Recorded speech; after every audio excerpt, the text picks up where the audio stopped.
Welcome to CivilNet. I have three very special and very interesting guests here in our studio. I'd like to introduce them one by one. Raja Gopal, welcome to CivilNet. You are a Gandhian activist. You were the former vice chair of the Gandhi Peace Foundation, and you are the Ekta Parishad leader, which we'll get to in a minute. Yeah. Arsen Kharatyan, not a stranger to our program. Welcome to Yerevan, Arsen. You will talk a little bit more about why you're here. And Irakli Kakabadze from Tbilisi, Georgia. Yes? I think that's right. I think that's right. You are a writer, a peace and human rights activist, a very well-known writer in Georgia, and you're also the chair of the Gandhi Foundation of Georgia. And that is the reason why you're all here today on our program, because you have just inaugurated the Gandhi Foundation Armenia. Yes. Raja Gopal, if you could please explain to us, I think when we hear the name Gandhi, we understand intrinsically the philosophy of what he espoused when he was alive, and that philosophy and those values continue today. And you're one of the leaders of that sort of philosophy. Explain to us why it's important to have Gandhi foundations in Georgia and now in Armenia. See, we feel that Gandhi is becoming more and more relevant in this world today. Especially we live in a globalizing world. So we are speaking about two global views. One where people feel that capital and market will solve all the problems, right? And on the other side, we feel that there is a Gandhian vision, Gandhian view, worldview of how the world need to be governed or organized. So wherever I am going, basically I am speaking about that. What is this Gandhian vision? So Gandhi said that there is enough for everyone's need and not enough for anyone's greed. It's like now in a world where we are going to organize this climate change conference in Paris soon, conference is not going to solve problems. If you want to solve problems, you need to reorganize your production consumption method, right? It's a greed-based model that we are running. Gandhi also said what is important is not mass production but production by masses, engaging people in a productive process. And finally, he is also speaking about means and ends. Means are as important as ends. It is not only that you capture power and make money, but it is also good to look at how do you capture, how do you get into power, how do you make money, etc. So it's a question of ethics. So what we are trying to say is that everything economically correct is not ethically correct, right? So ethics and justice should be very important in the developmental process of today, and that is where Gandhi comes to play. So in India, we are we are organizing this debate and trying to influence the government to understand that we have a moral responsibility to project Gandhi to the world. But at the same time, I am very happy to see what is happening in this part of the world, the South Caucasian region. Right? When we were invited to Georgia to inaugurate a Gandhi Foundation, we were very excited that the interest of some of our friends like Irakli to understand Gandhi and find Gandhi as a way, bring Gandhi as a way to solve some of the problems that the region is facing. And from there we now come to Armenia, where we have a Gandhi Foundation we inaugurated this morning. So I think people who realize that this model is not sustainable, if we drive this way, the world, probably the planet cannot be protected. The planet will perish. So that realization is bringing all of us back to Gandhi, right? A Gandhian vision of the world. Right. That is what we are trying to speak about. Yeah. So I am very happy what is happening in the Caucasian region, and I hope many of the problems that we are facing here can be addressed because you can't find a solution from it. You don't have a technical solution because these are problems created by the technology of the world, technology and capital of the world. So trying to find a solution from the very agents may not work. So what we are trying to say is that we need to develop a new vision, and in building that vision, probably Gandhi also has a role. I mean, there are many others, but Gandhi also has a role. Absolutely, thank you.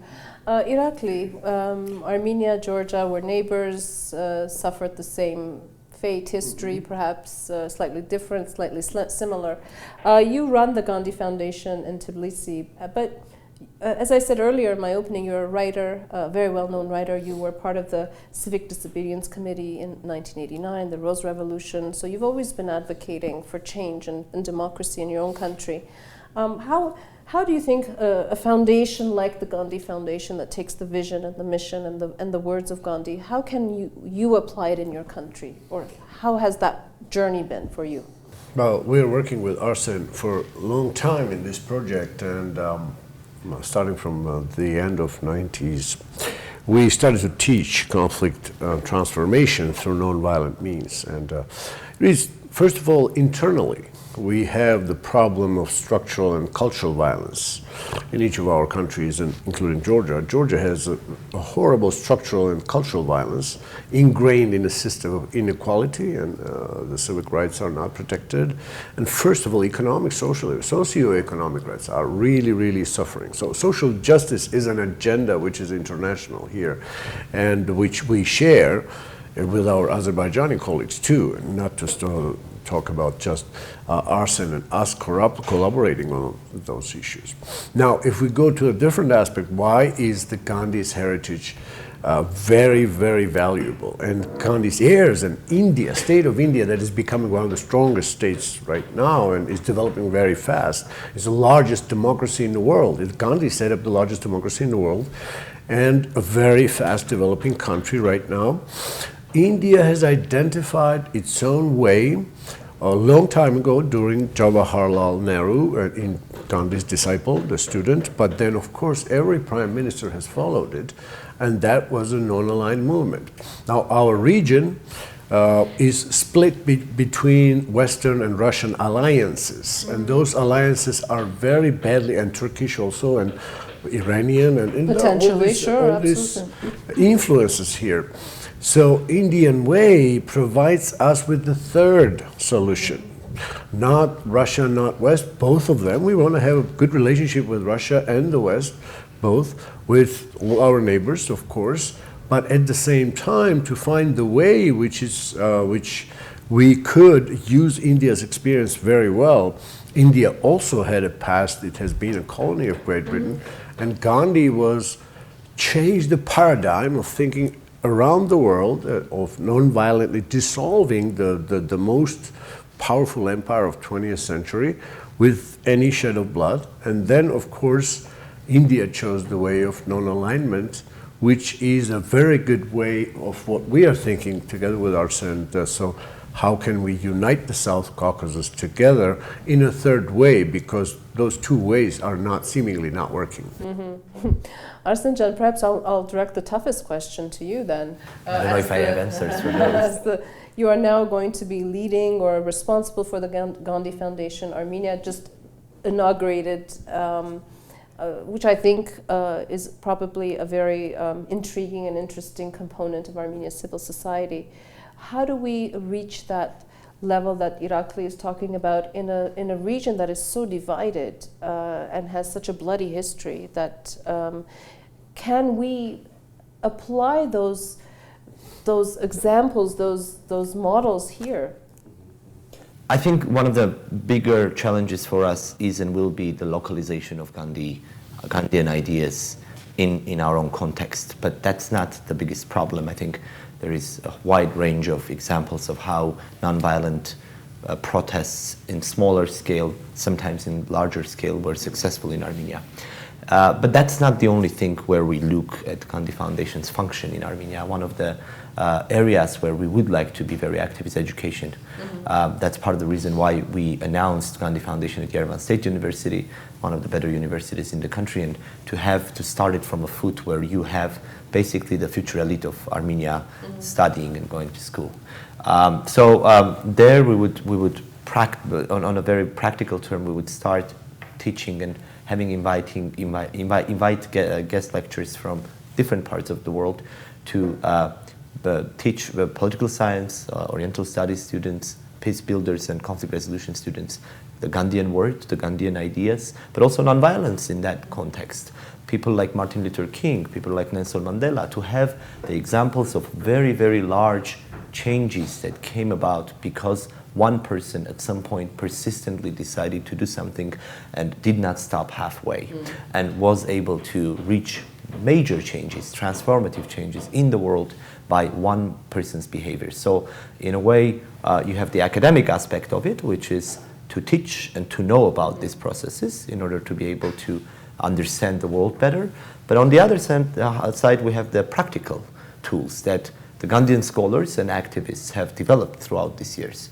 I will just bring an example from Electric Yerevan. There was a point of time with that large, massive movement where, because I believe, among other things, lack of tools to self-organize, the movement was dispersed, and of course the state was able, or the government, in this case the regime, was able to take over and to manipulate better, to use them better in so many ways, or direct them for that matter. Now, this is just an example. What we're trying and are going to do is to bring nonviolence as tools, sets of tools for activists in different areas, be it performing arts, from performing arts to yoga, for that matter, and try to introduce a wide range of activities and tools that could be done. Shortly, to touch upon what Irakli just said, and I think it's a very important point, and that is India doesn't have a baggage in this region. It doesn't have vested interests in this region. And it could become a serious mediator in a long run for larger conflicts. It could become or create a ground through Gandhi Foundations for Georgians, Abkhaz and Ossetians to speak here to each other here in Armenia. So in other words, to bring, to create another forum for the region and the conflicts in the region, to meet with a different context, with different sets of tools, not Western in this case, not necessarily the classical Western, nor whatever it is, the Russian or the former Soviet or the immediate larger region, but to bring in India. Just to add to this, I mean, for us Armenians, it could become another avenue to learn and study current day, modern India. We have a long history with India, as we know, 16th century large trade of the ships. The first ever Armenian newspaper was published. 1771, Norter Trakbor Kochi Hordorak. We had the whole Madras group. Print media started to be developing there. So India is nothing new for us, at least historically, but I believe personally that we know very little about current day India. There is, of course, a little more interest. I see young people getting interested in it, but I would like to see the idea of an India that has developed throughout its colonial and post-colonial period, how those transformations happened, and to learn a little bit more about that large, very, very important part of the world. Thank you, Arsen. I want to end the conversation with you, Raja Gopal, if I may. Service through example. Serving through your own example. And that's what Gandhi, I think, also did. So it wasn't only about peace and peace movements, but it was also about showing people how to be able to be a leader. Now, you have organized social mobilization in India. Are those lessons that you've learned and that you've also taught, do you think it will be possible to transplant and bring to a whole different region in the world? We may not transplant, but then a lot of ideas can be drawn. I mean, like when I come here, I learn a lot of things and take it back to India. It's mutual. But what is interesting is to learn from our work among the young people. How do you make younger generation responsible for the society? How do you make younger generation to understand non-violence is a better tool to bring about change, sustainable change? So that is something very interesting in India that is happening. See, the notion is that violence means war. From there to structural violence, systemic violence, indirect violence. See all kinds of poverty, exploitation, corruption, injustice, helping young people to see that as violence. And then understand that this violence will breed direct violence. So why don't you work at the root rather than working at the higher level, at the symptom level, right? So that is very interesting style in which we were developing it. And then because we were developing this process in India for the last many years, where thousands of people participate, 50,000, 100,000 people act together non-violently. So we were trying to see how people can scale it up, right? Not only individually act, but also scale it up. And that brought us to different parts of the world. So we were in Brazil, Colombia, Nicaragua, Senegal, Nepal, various countries, just to exchange this knowledge of how do we engage the younger generation to be good leaders, right? Because what is lacking in this world is leaders with vision, right? Leaders with a different kind of vision, not only capturing power and making money, but a different kind of vision. So training young people to understand nonviolence deeply, to play a leadership role differently. That is what our contribution was. And in that process, we also understood what is important is transformative action, in the sense you can't begin with an enemy theory, right? When you have differences, if you begin with an enemy theory, you reach nowhere. So even in our struggle, economic struggle, we help young people to understand, look, the person who has money and person who doesn't have money, when they fight, it's important to sympathize, because I want to liberate myself from poverty, but I also want to liberate you from your habit of accumulating, right? I want to liberate myself from oppression, but I also want to liberate you from your habit of oppressing, right? So this is what you call, otherwise it is always enemies and enemies and enemies, and the world will never be different. So we were able to help our young people to act, use nonviolence, active nonviolence, not passive, active nonviolence, and change their own situation at the ground level, and then come together to change situation at the national level. And now we are also trying to have some action at the global level, because many of those global institutions which are responsible for plundering the world, the resources of the world, need to be challenged, and they need to be non-violently challenged. So in 2019-20, Georgia, Armenia, India, all of us together are going to organize a march from Delhi to Geneva, right? And this is going to be 8,000 kilometers, 8,400 kilometers, a walk of 15 months, and where we are going to say, look, you need to change the paradigm of development. It cannot be any more profit-centric, growth-centric. It has to be ethics-centric, justice-centric. So how do you change this paradigm unless people ask for it and non-violently ask for it? So all the small beginnings in different parts of the world. I'm smiling, Raja Gopal, because maybe we won't let him go back to India and we keep you here. That's what we want to do too. Thank you so much for that insightful conclusion to our very interesting and stimulating conversation here.